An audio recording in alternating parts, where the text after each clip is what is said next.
Bom dia, segundo ano, tudo bem com vocês? Espero que vocês estejam bem prontos aí para mais uma sexta-feira e que é uma sexta-feira que antecede aí um feriadão, né? Então eu quero desejar a vocês uma ótima, digamos assim, um ótimo final de semana e um ótimo feriado, tá bom? Então vamos para a nossa aula. Na verdade, eu gostaria que vocês lessem primeiro esse, anotassem aí que é referente à aula 3 de literatura do quarto bimestre sobre realismo. Vamos lá?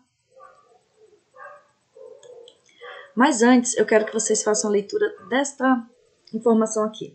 Riqueza e miséria. Crescimento desordenado dos centros urbanos, mudança radical nos meios de transporte e comunicação, grandes avanços científicos. É a revolução industrial que transforma aí a face da Europa e traz consigo uma urgência de nova estética, de nova forma de representar a sociedade do período. Então, nós precisamos, digamos assim, abstrair tudo que a gente viu sobre romantismo, porque nesse processo de transição nós vamos falar sobre realismo, certo? E o realismo é justamente o quê? Tudo que se opõe ao romantismo. O foco não é mais no eu poético, e sim no coletivo, nas mazelas da sociedade, nas desigualdades sociais que se evidenciam mais ainda a partir da Revolução Industrial, certo? Então vamos lá para o nosso próximo vídeo. Então olha lá, desculpa, vídeo não, slide. Percebam, esta imagem é a representação, na verdade, do quê? Da realidade, né? É aquela pessoa, né? Aquela pessoa que sai do campo e vai para a cidade, porque é lá na cidade que as oportunidades estão surgindo. O trabalho é colocado de maneira muito assim, digamos assim, há muito trabalho. E também a mão de obra ela começa também a ser muita. Dessa forma, a desvalorização do trabalho, ele passa a existir, tá? Nesse período aí que nós estamos falando. E nós estamos falando no momento aqui, gente, do contexto histórico do realismo na Europa, tá certo?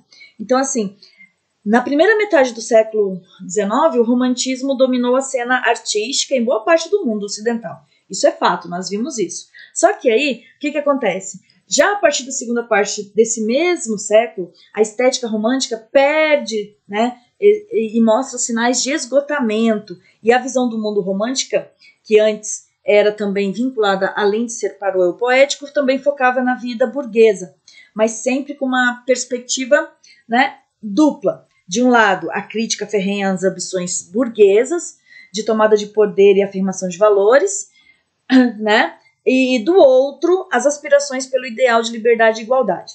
Com o tempo, porém, um discurso racionalista começa a se firmar, influenciando a produção literária, artística, científica, filosófica, entre outras.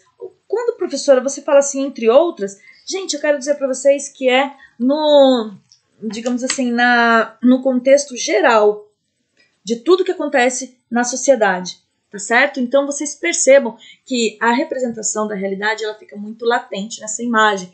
Fato é que tanto na literatura quanto na arte isso fica muito claro. Então nós vemos aí tanto a mostra das linhas de expressões da mulher, aquele semblante carregado, pesado, triste, cansado e as mãos sujas, né? Então você vê aí que a partir dessa imagem a gente já pode imaginar o quê? Que as condições de trabalho colocadas para essas pessoas que saem do campo e vêm para a cidade já não são, digamos assim, já não é uma situação muito favorável, tá certo? Então vamos seguir aqui. Então, como eu falei para vocês, essa é a aula 3, literatura, nós vamos falar sobre realismo.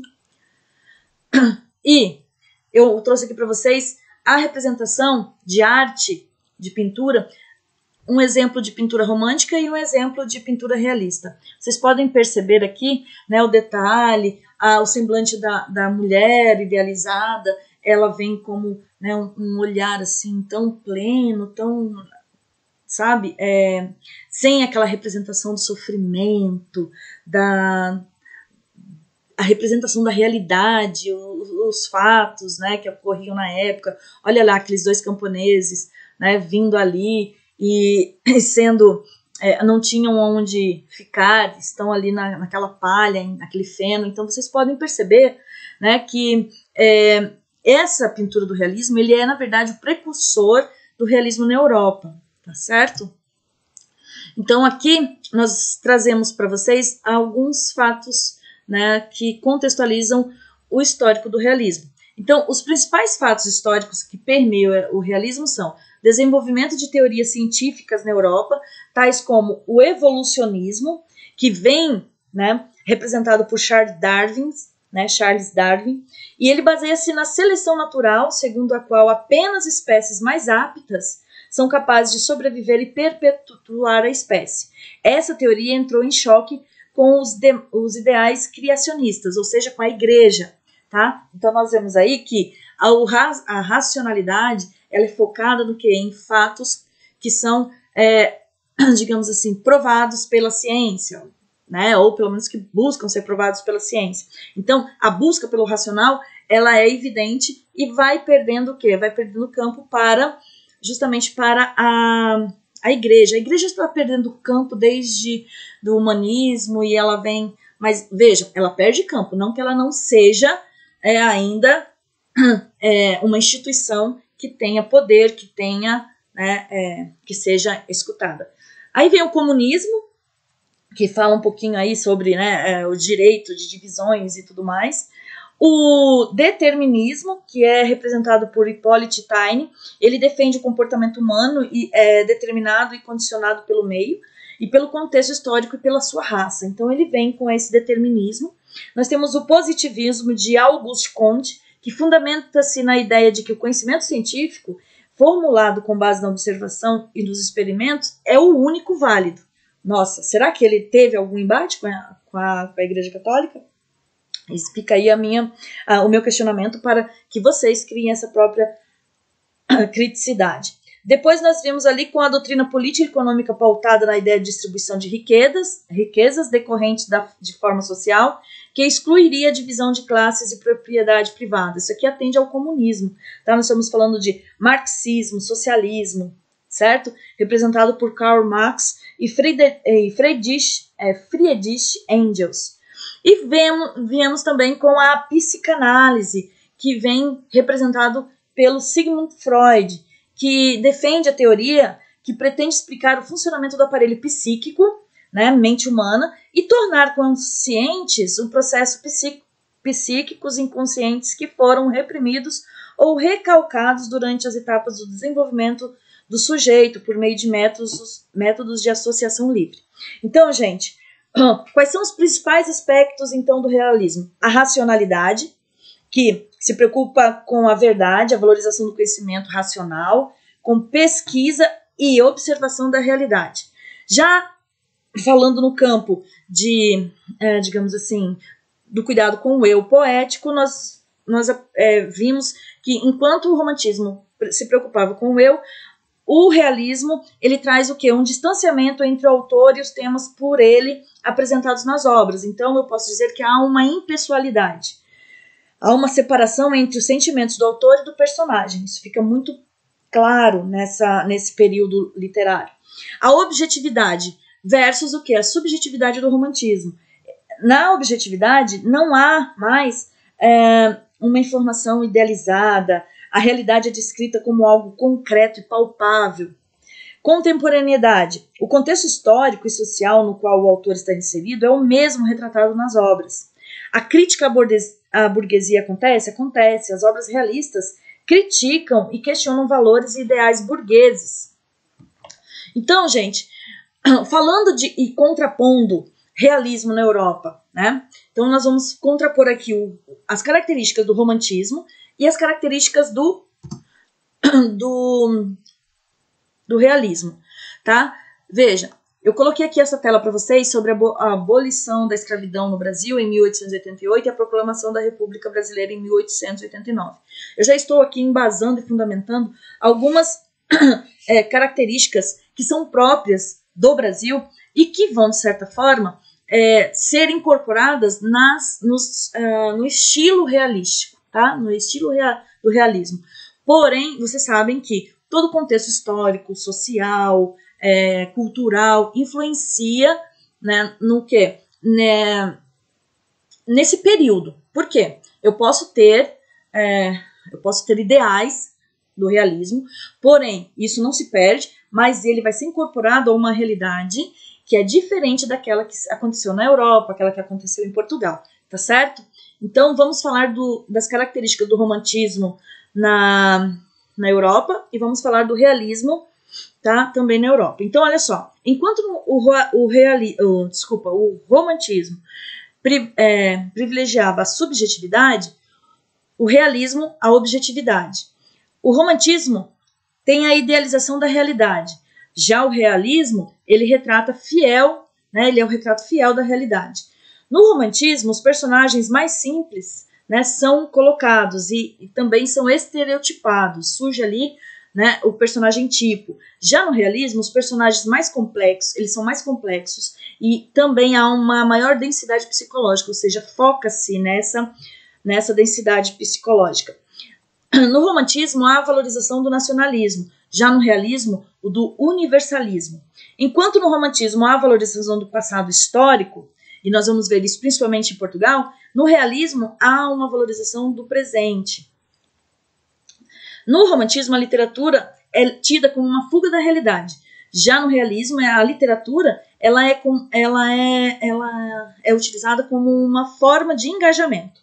No romantismo, o amor, né, ele é um sentimento puro. Já no realismo, o amor ele vem condicionado a conveniências sociais, aqueles casamentos arranjados que possibilitam a ascensão de famílias, né, a uma classe social melhor justamente por essas conveniências sociais.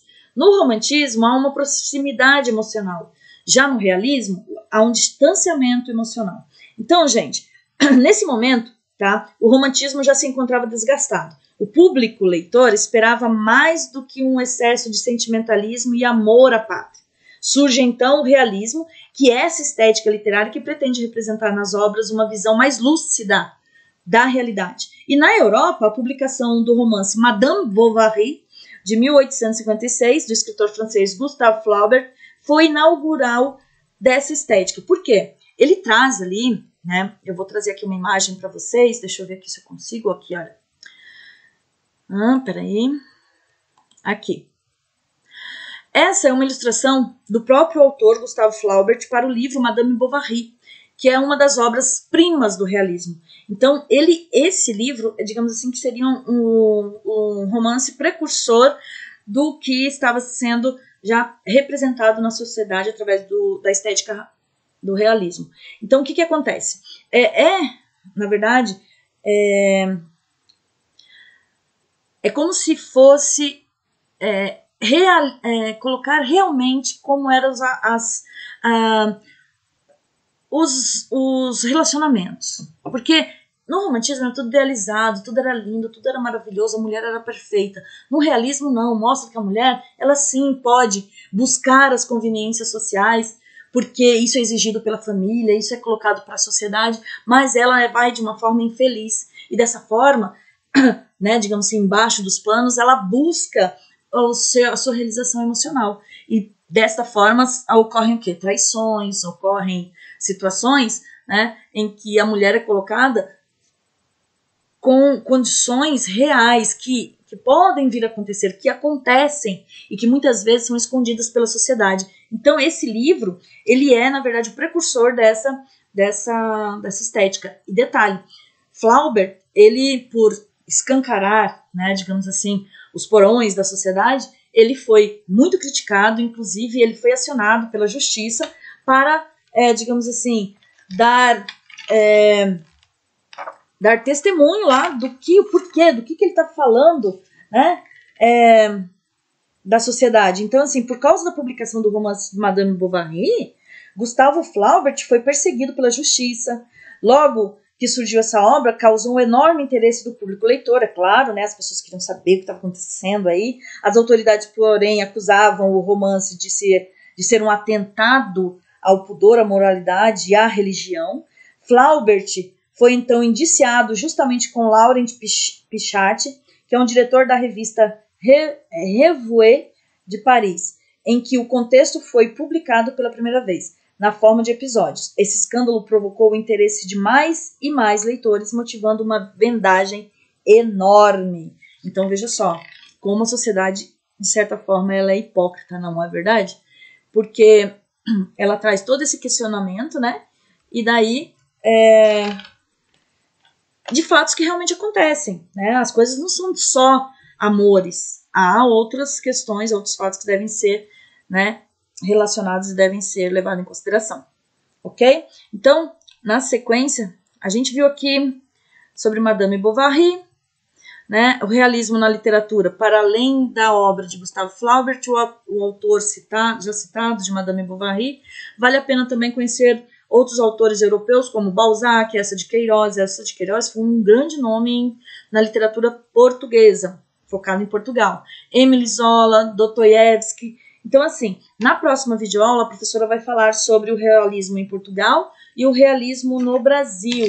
Também vamos focar na obra machadiana, que é um grande expoente e de grande representatividade na literatura brasileira, ok? Fica aqui o meu abraço, o desejo de um ótimo final de semana e um bom feriado. Lembrando sempre que ao término de cada videoaula há uma atividade na proposta acadêmica. Beijos, fiquem bem, fiquem com